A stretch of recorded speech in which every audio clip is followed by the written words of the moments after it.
If you've ever felt like meal planning was more trouble than it's worth, you're not alone. But today I want to share a mindset shift that helped me and many others stick to meal planning, which is easy doesn't happen on accident. So let's talk about it.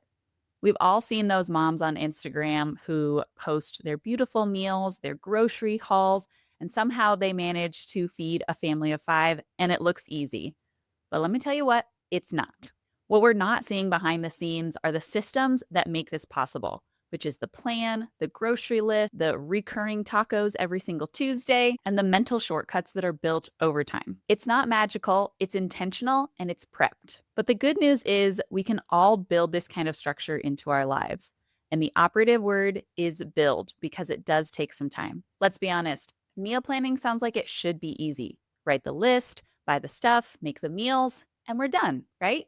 But in real life, we're staring at the fridge at 5:27 thinking, we have nothing to eat and I don't know what's for dinner. But here's the thing, you're already making a ton of decisions every day, and our mental energy is the lowest at the times we need it the most, which kind of happens to be dinner time. And if you don't have a plan, you're going to default to what's fast and familiar, like takeout, cereal for dinner, or just going out to a restaurant.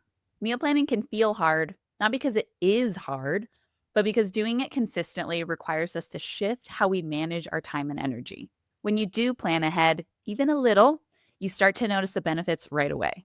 You reduce food waste, you save money because you're not impulse buying, you always know what's for dinner, and most importantly, you get back valuable brain space. You're no longer scrambling or winging it, and you can actually enjoy dinner time instead of dread it. But here's an important part where people get stuck. They try to plan like someone else. They download their color coded spreadsheets or they're using pretty recipes that they found on the internet that probably don't work with their schedule and might not work with their family's taste preferences. Ease doesn't happen when you follow someone else's plan.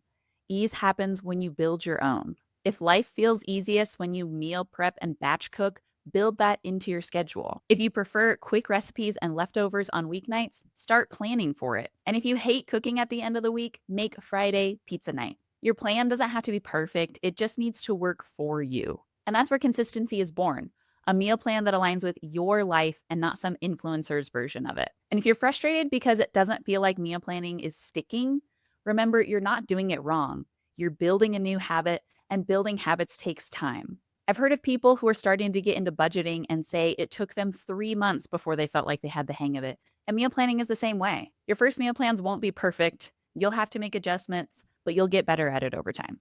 And with every week that you plan, even if it's imperfect, you're setting yourself up for ease later on. And that ease, it's earned, it's built, and it doesn't happen on accident.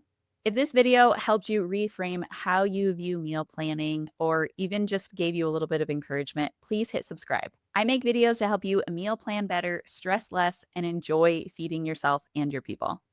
Thanks for watching, and I'll see you next time.